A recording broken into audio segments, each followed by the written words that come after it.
ఓం శ్రీ గురుభ్యో నమః. కుజగ్రహ మార్పు అంటే ఒక రాశి నుంచి మరో రాశికి కుజుడు 45 రోజుల పాటు సంచరిస్తూ ఉంటాడు. సహజంగా ఇవన్నీ కూడా గోచారరీత్యా చెప్పబడే ఫలితాలు అంటారు.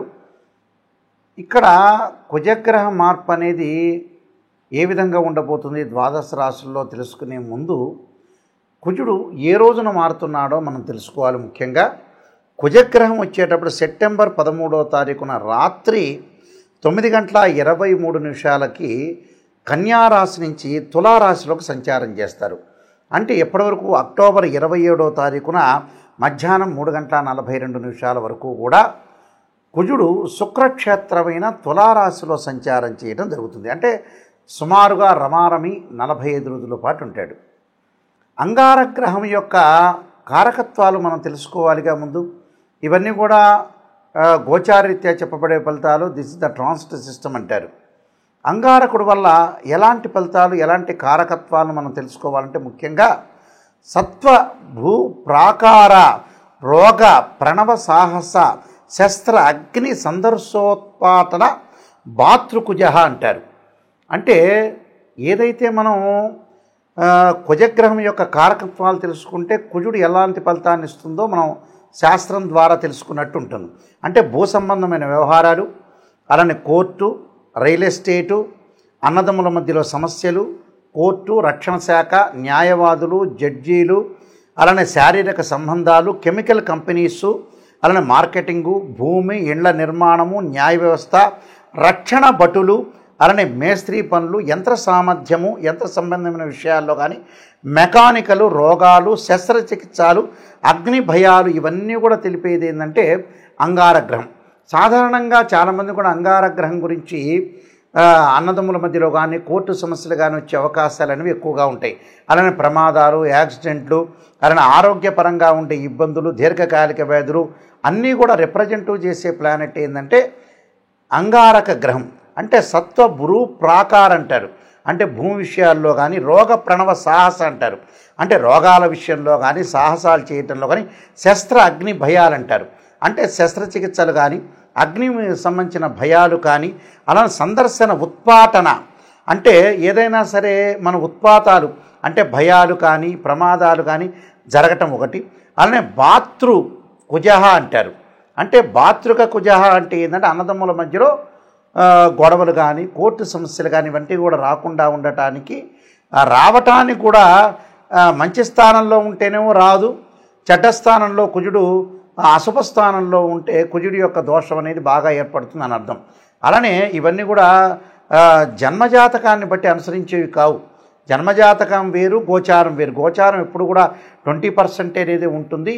అలానే బర్త్ చార్ట్ అనేది 80% ఉంటుంది. ఎందుకు గోచారం గురువుగారు చూస్తున్నారంటే ఎంతో కొంత మన అదృష్టం అనేది కొంత ఆవగించంతన్నా ఉండాలి కదా అనే విషయంలో గోచారం కూడా ఒక్కొక్కప్పుడు సపోర్ట్ చేస్తుంది. కాబట్టి ప్రతి వాళ్ళు కూడా గోచారరీత్యా ఫలితాలని చెప్పే అవకాశం ఇది ఒకటి ఉంటుంది.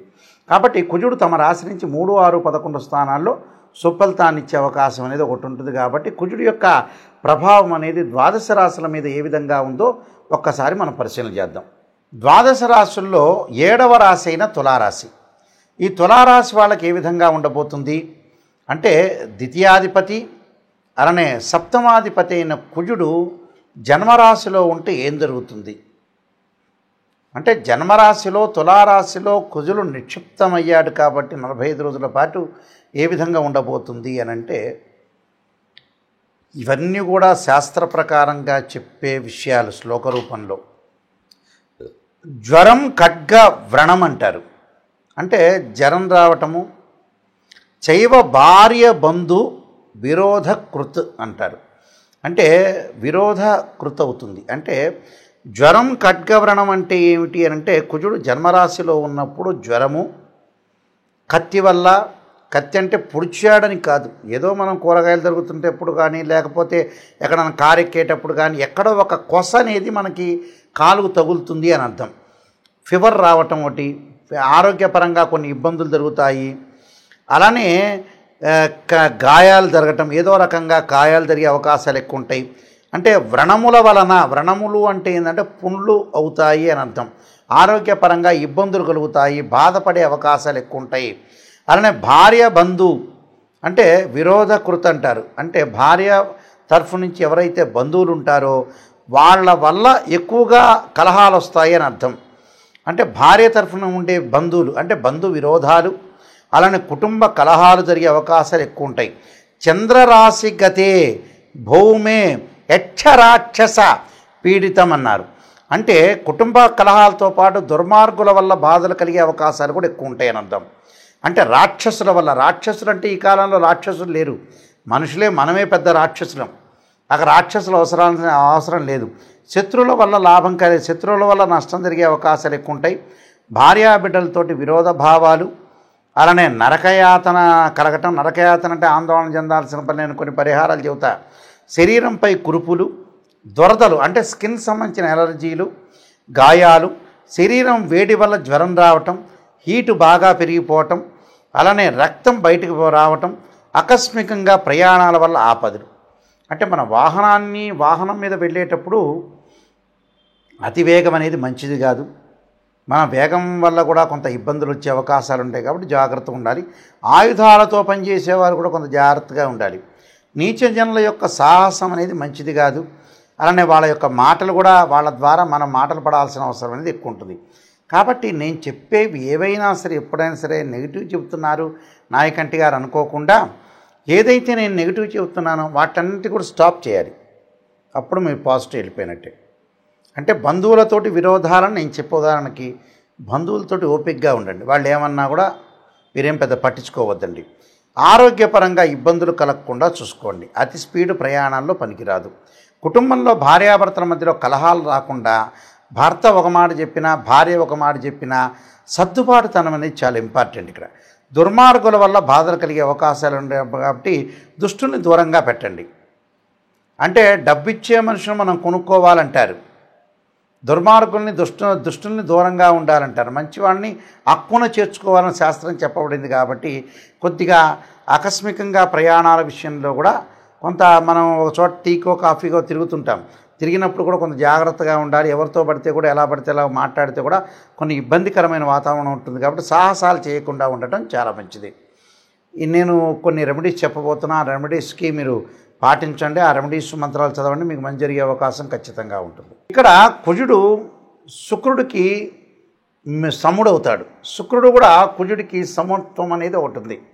అక్కడ ఎవరికైతే మనకి కుజుడు ప్రభావం వల్ల ప్రమాదాలు జరుగుతున్న వ్యక్తులు కానీ, ఆరోగ్యపరంగా ఇబ్బందులు కానీ, భూ వివాదాలు కానీ ఉన్న వ్యక్తులు ఎలాంటి మంత్రాలను చదవాలి? నిజంగా చెప్పాలంటే ఆరోగ్యపరంగా ఇబ్బందులు కలుగుతున్నాయి, దీర్ఘకాలిక వ్యాధులు ఉన్న వ్యక్తులందరూ కూడా ఇబ్బంది పడుతున్నారు.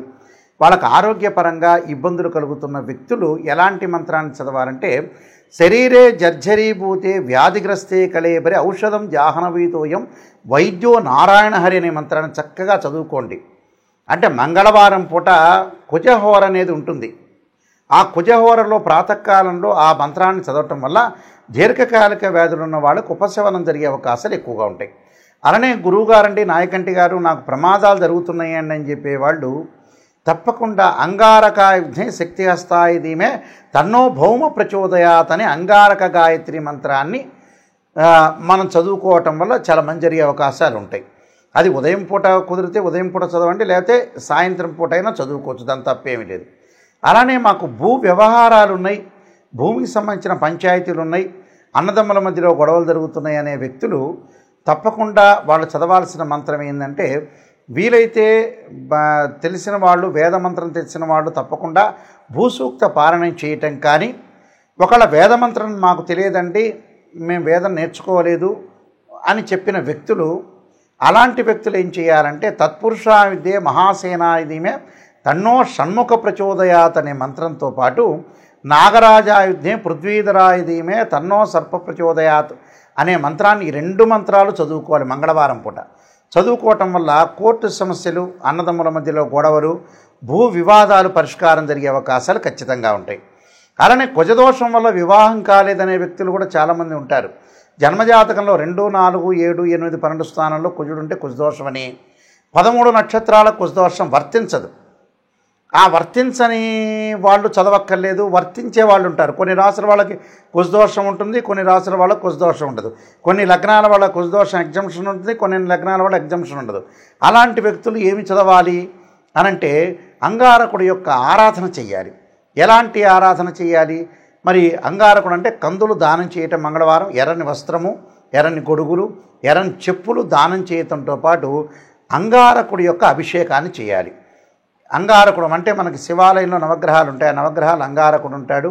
పంచామృతంతో, పండరసంతో, చెరుకు రసంతో, దానితో పాటు ముఖ్యంగా మనం ఎలాంటి అభిషేకం చేయాలి అంటే అంగారక పాశుపతాస్రుద్రాభిషేకం అని ఒకటి ఉంటుంది 10 శివలింగాలకి. అలానే అంగారకుడు ఎప్పుడైనా సరే అభిషేకం చేసేటప్పుడు దానిమ్మ గింజల రసంతో అభిషేకం చేయటం వల్ల చాలా మంచి జరుగుతుంది. దానితో పాటు బ్రాహ్మణులు చేస్తుండగా మీరు ఎలాంటి మంత్రాన్ని ఉచ్చరించాలి అంటే ఖచ్చితంగా అంగారకాగ్ని శక్తి హస్తాయ ధీమే తన్నో భౌమ ప్రచోదయాత్ అనే మంత్రాన్ని, అలానే ధరణీగర్భ సంభూతం విద్యుత్కాంతి సమప్రభం కుమార శక్తి హస్తంచ మంగళం ప్రణమామ్యం అనే మంత్రాన్ని చదువుకుంటూ ఆ పురోహితుల ద్వారా మన అభిషేకం చేయటం వల్ల ఖచ్చితంగా కుజుడి యొక్క దోషం పోతుంది. అలాంటి జడ్జెస్ కానీ, న్యాయవాదులు కానీ, శస్త్రచికిత్సలు కానీ, మెడికల్ ల్యాబొరేటరీస్ వాళ్ళకి కానీ, మెడికల్ కంపెనీల వాళ్ళకి కానీ, డాక్టర్స్ కానీ ఎవరైనా సరే ఇలాంటి అంగారక పాశుపతాస్రుద్రాభిషేకము, అలానే అంగారక హోమం చేసుకోవటం కూడా చాలా మంచిది. అంగారక హోమానికంటే కూడా చాలామంది అంగారక పాశుపతాస్రుద్రాభిషేకంతో పాటు అంగారక పాశుపతాస్త్ర హోమం చేసుకుంటే బీజాక్షరాల సంపుటీకరణతోటి హోమం అనేది ఉంటుంది. అలాంటి హోమం చేసుకుంటే చాలా గుడ్ రిజల్ట్స్ వచ్చే అవకాశాలు ఖచ్చితంగా ఉంటాయి. అంటే ఇవన్నీ కూడా అంగారకుడు ఏదైతే మన జన్మజాతకంలో కానీ గోచారరీత్యా కానీ దోషం అనేది ఉంటుందో ఆ దోషానికి మనం ఎట్టి పరిస్థితుల్లో కూడా పరిహారం చేసుకోవాలంటే ఖచ్చితంగా అంగారకుడి యొక్క ఆరాధన చేసుకోవటం అంటే వీలైతే శనివారం కానీ ఆదివారం కానీ 2 జంట సర్పాలను దానం చేయాలి. జంట సర్పాలు అంటే వెండితో చేసింది కానీ లేదా రాగితో కానీ చేసిన సర్పాలు ఏవైతే ఉంటాయో మనకు షాపులో దొరుకుతాయి. అలాంటి జంట సర్పాలని బ్రాహ్మణోత్తముల చేత పూజ చేసి ఒక బ్రాహ్మణ్ణి పిలిచి ఆయనకి వస్త్రదానము, గుడదానము, అలానే కందులు, దాంతోపాటు 2 జంట సర్పాన్ని, అలానే నెయ్యిని, ఆజ్యాన్ని దానం చేయటం వల్ల మనకి మంచి జరిగే అవకాశాలు ఎక్కువ ఉంటాయి. జీవితంలో కుజదోషం పోవటానికి మార్గం ఏమిటి అంటే ఇలాంటి వివాదాలు ఉన్న ఇళ్ళు కొనుగోలు చేయలేకపోతారు, ఇళ్ళు దగ్గరికి వచ్చి లోన్లు రాలేకపోతుంటాయి, ఆ ఇంటి మీద ప్రమాదాలు, పొలాల యొక్క గొడవలు, పక్కింటి వాళ్ళతో ఎదుటి వాళ్ళతో గొడవలు, కాంపౌండ్ వాళ్ళ నుంచి గొడవలు, రియల్ ఎస్టేట్ రంగం సరిగా సాగని వాళ్ళు, కెమికల్ కంపెనీలు నడవని వాళ్ళు, ఇలాంటి వ్యక్తులను అగ్ని వల్ల భయం కలిగే వాళ్ళు, ఇలాంటివన్నీ శస్త్రచికిత్సలు చేసుకోలేని వాళ్ళు, ఆపరేషన్ నేను చేసుకోలేకపోతున్నాను భయం కలిగే వ్యక్తులు కూడా చాలామంది ఉంటారు. ఇలాంటి వాళ్ళందరూ కూడా న్యాయవాద వ్యవస్థలో ఉన్న, పోలీస్ డిపార్ట్మెంట్ వాళ్ళున్నా, ప్రమోషన్ రాని వాళ్ళున్నా, మేనేజ్మెంట్ చేసే వ్యక్తులున్నా, సైన్యంలో పాల్గొన్న వ్యక్తులు కానీ, మెకానికల్ లైఫ్లో అంటే బీటెక్లో మెకానికల్ ఇంజనీరింగ్ చేస్తారు, ఏదో ఒక షాప్ పెట్టుకుంటారు, మెకానిజం అనేది కరెక్ట్గా సాగలేకపోతుంది, వ్యాపారాభివృద్ధి అనేది అనుకూలంగా ఉండదు. అలానే బాలారిష్ట గండదోషాలు, కుజుడితో ఏర్పడే బాలారిష్ట గండదోషాలు, అగ్ని భయాలు ఉన్నట్టుండి ఉలిక్కిపట్టడం, భయం కలిగే అవకాశాలు కొంతమందికి ఉంటాయి. కాబట్టి ఇలాంటి వాళ్ళందరూ కూడా నేను చెప్పిన పరిహారాలు చేస్తే మంచి రిజల్ట్స్ వచ్చే అవకాశం ఎక్కువ ఉంటుంది. కుజుడు గురించి మీరు భయపడాల్సిన పని లేదు. ఇవన్నీ కూడా గోచారీత్యా చెప్పబడే ఫలితాలు. ఇక్కడ ఏదైతే కుజుడు ఏదైతే తులారాశిలో సంచారం చేస్తున్నాడో ఆ తులారాశికి అధిపతి శుక్రుడు. కుజుడికి శుక్రుడు సముడవుతాడు, శుక్రుడికి కూడా కుజుడు సమవుతాడు. కాబట్టి నేను చెప్పిన పరిహారాలు చేయండి, మీకు మంచి జరిగే అవకాశం ఉంది. అంగారగ్రహం యొక్క సుబ్రహ్మణ్య స్వామి యొక్క అనుగ్రహం మేరకు కలగాలని ఆశిస్తూ సర్వే జనా సుఖినో భవంతు.